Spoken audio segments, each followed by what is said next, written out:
Today on Dr. Phil. Women who say they were downright scammed and they never saw it coming. I have reason to believe my husband's a bigamist. She was really wife number 7. They married a bigamist. I am wife number 6. Do you have anything you want to say to Sandra and Julie? See what happens when wife number 7 and wife number 6 are here together. You're full of bitterness. You said, okay, you got me, but I'm gonna spend the rest of my life kicking your ass. Plus, she married a con artist. They repossessed my wedding ring 3 days after the wedding. That's when I contacted the police. Now she fears that he's plotting revenge. How wedding a felon could have cost her everything. He took out an insurance policy betting on your death. There's an old saying that goes, if he sounds too good to be true, he probably is too good to be true. Today we're talking to women who thought they found the perfect husbands, but what they say they really found were con men who lied to them about everything. These women say they were downright scammed and they never saw it coming. Now, when our first guest said I do, she thought she was marrying a charming and well-educated man. Little did she know she was tying the knot with a man that was already married, and that she was really wife number 7. Take a look.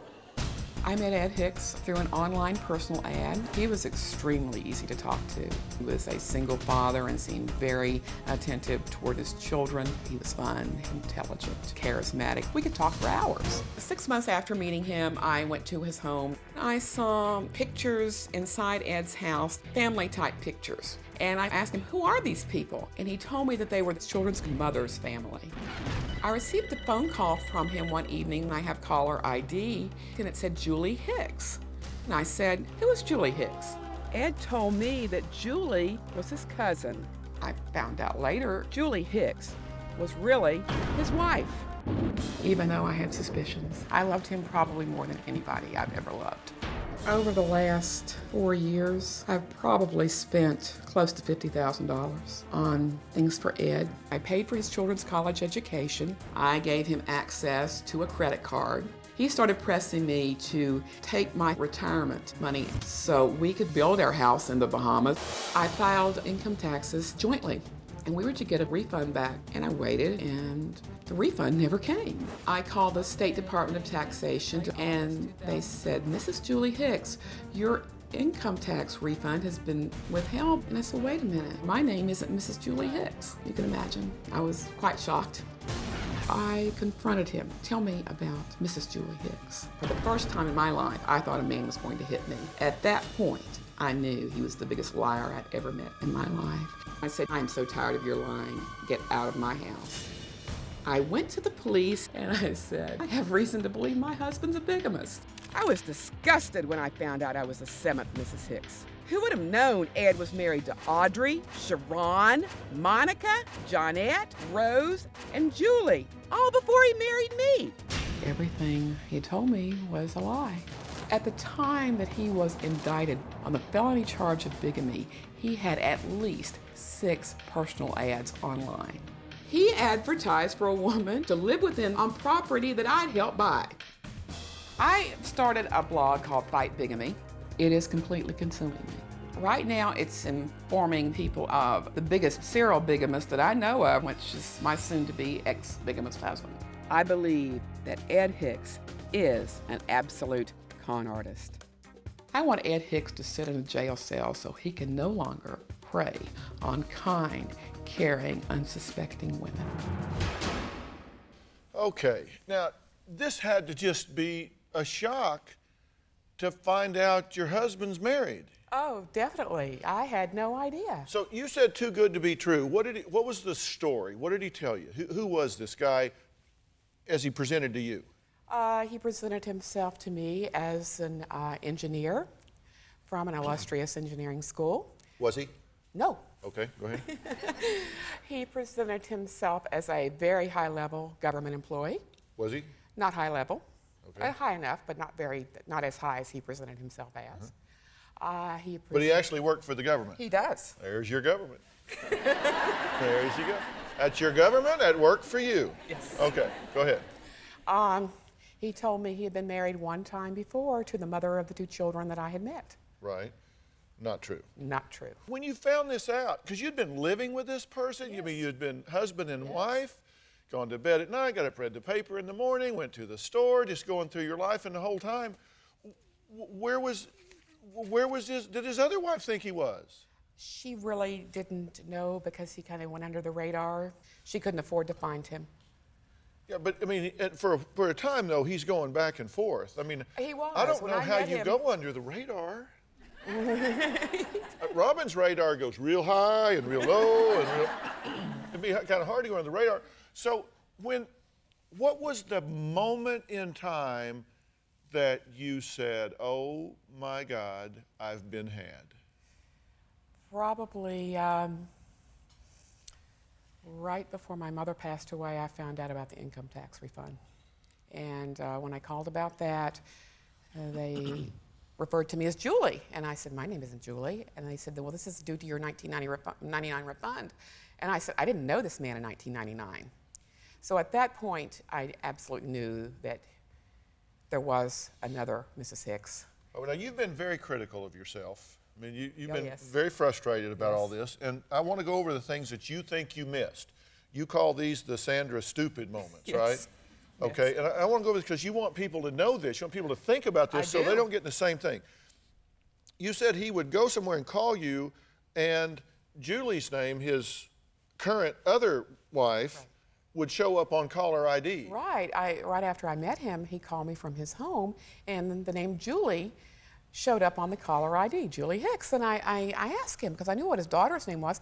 He said, oh, right after I moved here, I had to go out of town on travel, and I couldn't get my phone put in, so my cousin came over to stay with the children, and she had the phone put in, and she had the phone put in her name. And you said, okay. Okay. All right. Now, so you got bills and mail with Julie's name on it. Well, I didn't, but I saw some things. Right. with No, Julie's you didn't name. get it, but Yes. you saw he would have an Right. envelope and it would be there. And you saw boxes in the garage with her name on Right. it. Okay. You think that he called you terms of endearment like honey and sweetie because he couldn't keep all the names sorted out among I think so. I was, I think so. Because you It's were just easy the to do. generic honey. I was the generic honey. Generic sweetie pie. Right. Okay. Because I mean, I've heard of, yeah, okay. And he wanted you to take all of your money and buy a boat. Yes, he wanted me to take all of my retirement out and buy a sailboat. He would show you pictures that were presumably of his family, I but thought, they were white. well,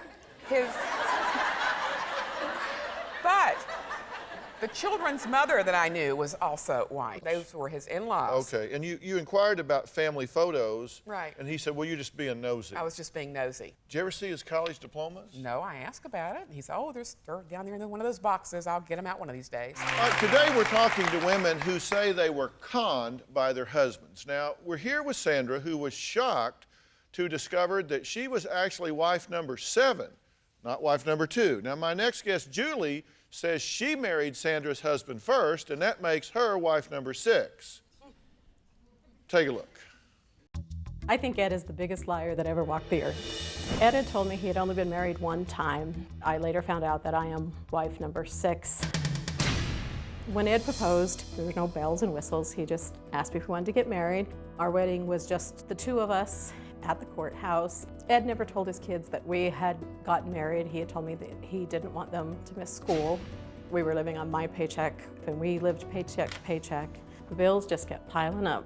Looking back, there was always money for anything Ed wanted to do. Golf club for $105, airline ticket for $143. Ed ruined my credit to the point I was forced to file bankruptcy. There's a value drug bill for $315. No, he was not on any medications that I know of. I found out that he started seeing another woman. They went to dinner, they went to the movies. He's spending money on other women while I'm struggling to make ends meet. If Ed took a lie detector test, he would pass with flying colors because he believes all of his own.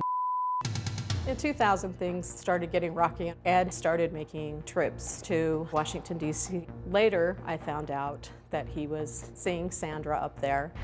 On September 11th, 2001, Ed was to be at a meeting at the Pentagon. I was at work, and we get a call telling us that the Pentagon had been hit. I just remember saying, "Oh my God, my husband's there." I later found out that he is at Sandra's house watching this on her TV. A week after I came home from work, and I went into the bedroom, and there is a letter on the bed from Ed. Julie, this is a very distressful day for me. I am at wit's end with no way out. I need evidently more than you are willing or know how to give. I need a woman that puts me first in her life. Ed wasn't even man enough to tell me to my face that he thought we needed to split. In April of this year, I received a call from a police officer asking me if I knew Ed and if we were still married. I told him that yes, we were still married. I was shocked to discover there was another Mrs. Hicks. There was a sense of hurt, anger, betrayal. It was very disturbing to know that he actually would marry her when we weren't divorced. I worry that other women will experience the hurt and the devastation. I don't think I can ever trust a man again. So this totally out of the blue for you. Correct. I mean, there was a long time that you didn't suspect anything, and then it started building a little at a time. Right. I had, in a phone conversation with my stepdaughter, I had heard Sandra's name mentioned.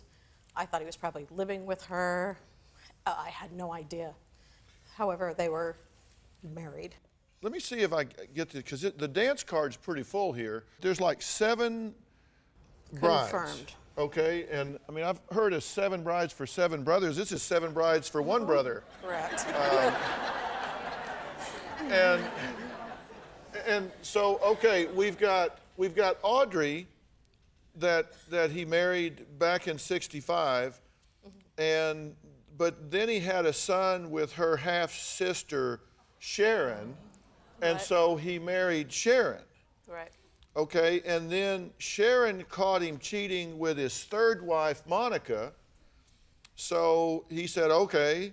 So he gets rid of Sharon and marries Monica. And then he invites Monica's friend to live with him.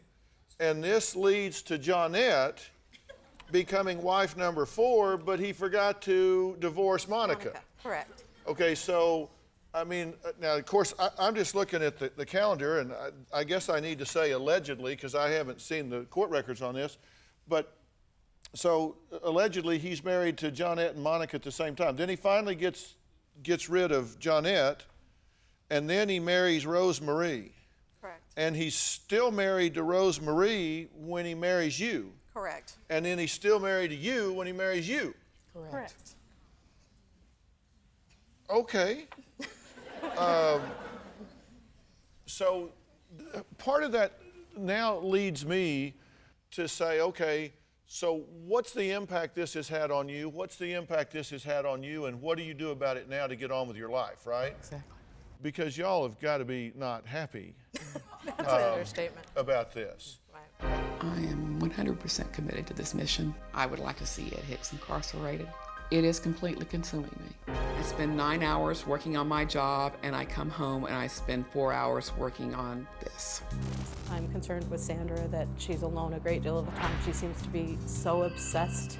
She doesn't seem to have anything else in her life right now. Well, so today we're talking to 2 women who say they were conned into falling in love with the same man, and now they claim they are both married to him, although neither one of you want to be. Correct. Okay. And why is he not in jail? There's a twist in the bigamy law in Virginia. Because Ed was married to someone else when he married me, my marriage was considered null and void. So therefore, when he married Sandra, he wasn't really married, and so her bigamy case was null and void. I could be legally married to him. We are, however, trying to pursue this for where we resided together. Okay, so you can do this in another state. Well, just in a different city in Virginia. Different state. Okay. Now, we actually invited him to be here, and he, of course, but we did find him, and so take a look here. Do you have anything you want to say to Sandra and Julie? No. They're coming on this show. We'd love to have you. What about their allegations that you're a bigamist? Well, that's fine.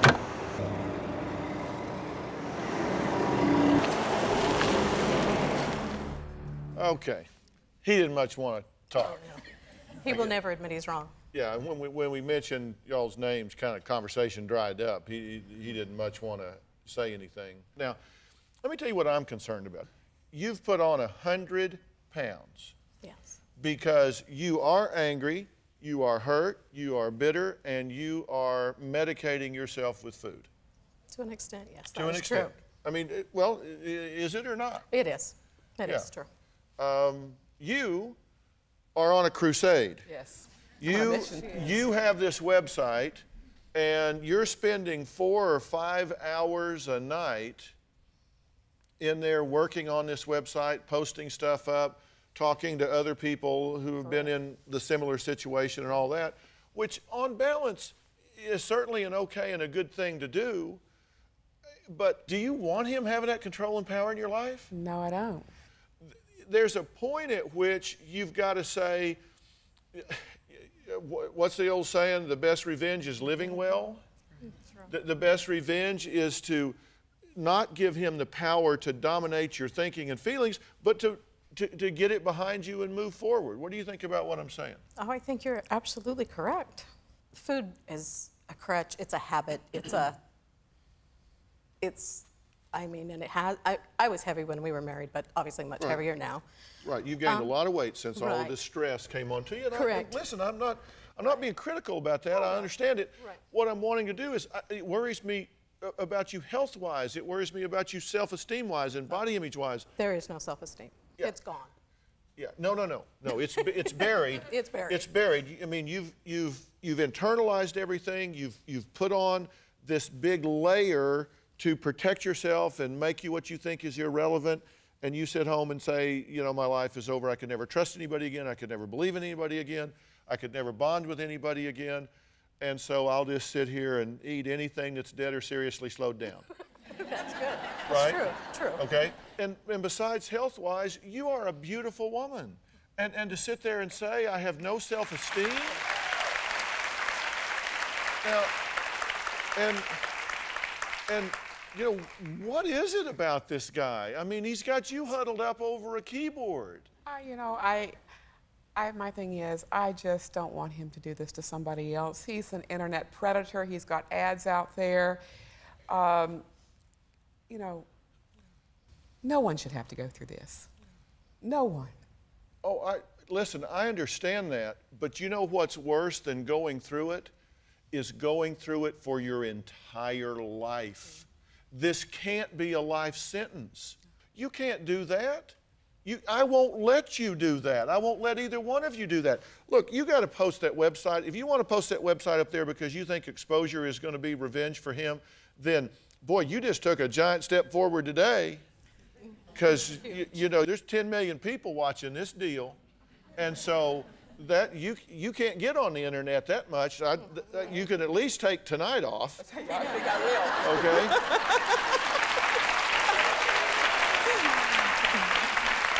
But what I want both of you to do is decide, you know what? I'm going to set the goal to get past this. You're not being your own best friend. It's true. He More ran on out. me than anyone. He lied to you and ran out on you. Yes, he did. And you're lying to you and running out on you now. Your lie is, it's over. I have no self-esteem. I'm an idiot. I just don't deserve to be out there anymore. That's a lie. That is a lie, and you've run out on yourself, and that is not okay. And the same thing is true with you. You said, okay, I'll tell you what, you got me, but I'm going to spend the rest of my life kicking your ass. I'm going to be up here. I'm going to be putting this up everywhere. I'm going to haunt you down. I want a picture of you in handcuffs. I want to see you under the jail, buddy. And at that point, you're full of anger and bitterness. And y'all have to stop that. Let me get you some professional help with this. Let me get you some professional counsel on this so you can get closure on it. You can do that minimal effective response that lets you get closure. Here's how bad it is. She's worried about you. Wife number 6 is worried about wife number 6.5 here. And she, because you're saying this is all she's got. I've gotten to know her. She's a nice woman, and I'm worried about her. I am very worried about her. Okay, let me get you some help and get you to move beyond this. And then you know what you guys need to do? You need to celebrate coming back out. You need to have a party. You need to declare that this is the rest of your life. And I want to do the same thing with you. I want to get you some help here. You don't like your weight? Let me help you with that. I know some things about that. Yes, you do. Yes, I do. I know a lot about that. I will get you some help. I will get you a trainer. I will get you a dietitian. I will get you whatever you need, and we will get you some help where your self-esteem comes back up because you're not checking out. Okay, will you let me help you? Absolutely. Will you let me help you? Today, we're talking about women who become prey to a con artist. When my next guest, Connie, met Paul, he claimed he owned a business, had a PhD, and was an Air Force major. What she didn't know was that it was all one big lie. My ex-husband Paul is a con artist who ruined my life. I met Paul on a blind date. He seemed like the perfect man, very charming. Paul told me that he had a PhD, his own business, and he was a major in the Air Force Reserves. I couldn't believe that someone like Paul would actually be interested in me. Everything I'd ever wanted was actually coming true. I believed everything that Paul told me. In reality, it was all a scam. Paul latched on to me very quickly. Within 3 weeks after I'd met Paul, he proposed to me. He was supposed to be being shipped out to Iraq. So he said, well, the easiest thing to do would be get married, and said yes. And I was in love. The day after our wedding, the day he was supposed to be shipped out, he told me that he couldn't go because his accountant had embezzled all his money. I'm shocked, just kind of numb. We go from money's not an object to no money in a day. They repossessed my wedding ring 3 days after the wedding. 2 weeks after our wedding, he told me that he was a convicted felon. I got sick to my stomach. It's like, who did I marry? Did he murder somebody? Is he a drug dealer? I felt deceived. That was the beginning of him destroying my dream. Paul was very controlling. He wouldn't let me get the mail. He wouldn't let me answer the phone. He wouldn't let me talk to family or friends. After a while, I noticed that the checks were bouncing and the bill collectors were calling. His solution for that was he was going to get a huge settlement and we would be fine. I got really suspicious and I called the attorney that was handling Paul's settlement, and he told me that he had no idea what I was talking about. That's when I knew that everything Paul told me was a lie, and I contacted the police. I found out that Paul has a criminal record in several states for forgery, theft by deception, and fraud. He was never in the military because he had flat feet. He didn't even have a job, let alone his own business. There was actually a warrant out for his arrest. I just got physically sick. I fell to the floor, I started hyperventilating. I just kept saying, this isn't happening, this isn't happening. The police arrested him the next day. After Paul was arrested, I was taken aback to find out that he had taken out a life insurance policy on me with an accidental death clause, which meant that in the event of my death, he'd walk away with $100,000 cash. The police psychological evaluation of Paul was that he is antisocial, passive-aggressive. Wasn't Charles Manson also antisocial? Paul knew I was the reason he got arrested. Ever since this has happened, I'm afraid that Paul is planning retaliation for me putting him in jail. Hello? Hello? I don't trust people. Can I help you? I lock my house whether I'm in it or not. I don't walk my dogs after dark. I don't go anywhere by myself. I feel like he took my freedom away from me. I don't want to be afraid all the time. I've never been afraid in my life. I want my confidence back. Okay, now, my first question is very, very important. Do you understand, get, and appreciate how totally you did not deserve what happened to you? I do to a point, but yet I should have known. I mean, I should have stopped it, and I didn't. Well, actually, that's where I disagree, because you did stop it. You did stop it, and you stopped it really early in the game. A lot of these guys are good. they're good. You know, con is short for confidence. They have the ability to inspire confidence in other people. You're dealing with a professional here. You're dealing with somebody that this is their whole life, and you're an amateur. You're a normal person that has a loving and giving and accepting spirit, and you meet a predator. And you discovered it really early on. Paul is scheduled for release in June of 2007. When he gets out, I feel that he's going to come after me to get his revenge. I don't know what Paul is capable of doing. I want to get my life back. I want to not be afraid of looking over my shoulder all the time. I don't want to be afraid anymore. Well, we're talking to victims who were targeted by con men. They say they were scammed and taken for money, time, trust. And we're here with Connie, who says her husband told her lie after lie, misrepresentation, ambiguities, vague, and she bought it at the time. And it's hard to not be mad at yourself for that, right? Very hard. But you know, you did some things. You said you only had 2 days to plan the wedding, and he had an excuse. I'm going to get shipped out. Family can't come. They're out of state, can't get here that short. They repossessed your wedding ring like 2-3 days after you were married? Right, they came to my house. This woman came to my house, and Paul was on the phone supposedly with his attorney talking about the embezzlement, and she told me that she was from the jewelry store and that the check Paul had given them had bounced and she needed the ring. So I took it off and gave it to her. Yeah. And then, I mean, things just kept falling in place. Yeah. But do you get the fact that you got onto this really quick? Yeah, I do, but he did so much damage in that short of time that, you know, God forbid if it took me a while. Yeah, but he took you for $62,000 and in a short period of time. This is what they do. They're good at it. That's what they do, because then they'll just disappear and have no accountability. But you created accountability. You found him out, you went to the police, you had the courage to stand up for yourself, and you put him in jail. Now, at this point, the big thing that we haven't talked about yet is he took out an insurance policy that at a minimum was betting on your death. And you're thinking, he's sitting there in that cell plotting against me right now. Okay, well, and you're thinking he may have friends on the outside that are going to come and get you. There's no way to know that that's either true or false, but what I can tell you is people like this don't have friends. The chance of that happening with somebody like that is really, really very slim, because these people are loners. They can never show themselves to anybody. They never bond with anybody. They never connect with anybody. So the chances of that happening are really slim. He doesn't have a history of violence that you know about. Most of these guys are cowards. They're absolute, gutless, spineless cowards. That's why they sneak around and cheat and steal.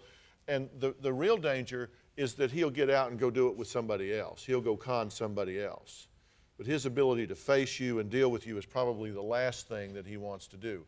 Now, can I tell you that you shouldn't be cautious? No, I'm not telling you shouldn't be cautious, that you shouldn't pay attention when he gets out. But what you can do at that time is you can certainly contact his probation officer. You can know where he is, what he's doing. You're not helpless in this situation. What you have to do is what I was talking about when I was visiting with these two down here, Julie and Sandra. You can't let this be a life sentence. And you're so upset with yourself because you let this happen to you. But the guy is good at what he does, and you found him out. When I was reading the timeline and the history here, I was astounded at your ability to connect the dots at the time. After the fact, 20/20 hindsight, it's obvious, right? Right. But at the time, you figured it out from the inside out. That was good detective work. That was good honesty with yourself. And you need to be proud of the fact that you figured that out, not saying how dumb you were. You hear what I'm saying? I do. I mean that, Connie, really. I mean, y'all know, you all have friends that have probably lived in these situations for years and haven't figured it out. I know that that's all the things I should be doing. It's just, how do I do that? Well, part of it is making a decision. Seriously, look, there is no reality, only perception. And your perception right now is that you were really naive and gullible and got sucked in. And you've got to change your perception. You have to stop telling yourself those things because they're not true. They're not true. If I thought you were like Miss Gullible Naive, I would say, look, you need to really watch it. But I really think, do you think there are 3 women in the world that are going to be harder to con than these 3 going forward? I mean, you've got to hang on to this and know what you're doing. And I will help you with that, okay? Okay. I will help you with that, but you've got to make the commitment and take the steps. When I look at these, I remember how happy I was that day. I thought I'd married this really great guy. I can't believe this man is not the man I fell in love with. My greatest fear is that Ed will do this to another woman. I can't believe this man just lied to me about every facet of his life. My greatest fear is he's out there doing this right now to somebody else, and may God help them. We're talking today about how con artists can easily charm their way into anybody's heart, and today we're talking about how men have charmed their way into women's hearts. Now, we have with us Candace DeLong, a former FBI profiler and author, who can tell us really what to look for. Candace, welcome to the show, and what is it that you think is so important for particularly women to know in watching for this kind of thing? Well, these type of men are looking for a woman that has something they can take. You don't have to be wealthy, you don't have to be heiress to a grand fortune for someone like this to target you. If you have a job and a little bit of room on your credit card, this may be something that will attract this type of man to you. And we actually put some things together. Can we put them up? It's signs that you are involved with a con artist, and just kind of walk us through these things that you think are important for people, because you might be involved with one now. Right. And that's the point. That's what you need to know. If someone is pressuring you to get married, that is something that should send your antenna blinking. Marriage is far too important in life to be rushed. And in this particular case we just heard, I mean, all of a sudden they had to get married because he was leaving town after only 3 weeks of knowing him. Well, that's true if you're not dealing with a con artist, well, right? That's absolutely true. Vague answers to questions about their past. I mean, that really should be a warning sign. Absolutely. Well, I have a PhD. Really, where did you get your PhD? Well, you know, a little bit of here and some of it there. And, well, these are things that you can check on the internet simply by Googling someone's name. Okay, and also if they're fuzzy about their money situation. Right. They're either grandiose or they're lying. Oh, I'm a millionaire. I've got this deal working. I've got that deal working. I'm going to have a settlement tomorrow. But you can't pin them down to exactly what is going on. Yeah, and front me a little money in the meantime. I got a big settlement coming. Exactly. Okay, all right. They lie about their age. You're obviously talking about guys here. Right. Women may lie about... Well, actually, we all laugh, but we're expected to lie about our age, but we may lie about our age for vanity reasons. A man lying about his age is cause for concern. He may be trying to change the date because the real date of his birth is on a warrant for his arrest somewhere. Okay, and exactly. And multiple social security numbers? Multiple social security numbers. First of all, it's illegal to have more than one. And if somebody has more than one, they're using it to scam money or to avoid the criminal justice system. Just real quickly, we've got some points about how to avoid being the target of a con artist. And one, you've touched on already, you have something that is worth getting. Right. And then gullibility, I mean, we're just in a time where you just have to check these days, right? Right, absolutely. I mean, it's fun to be in love, and we all want to believe that we're good judges of character, but the truth of the matter is these guys are really slick. They start learning how to lie when they're 3 years old. And what do you mean by believing the grand gesture? Well, one of the stories that I read about one of these guys was that he goes over to her place when she's not there and gets her stuff and puts it in his place.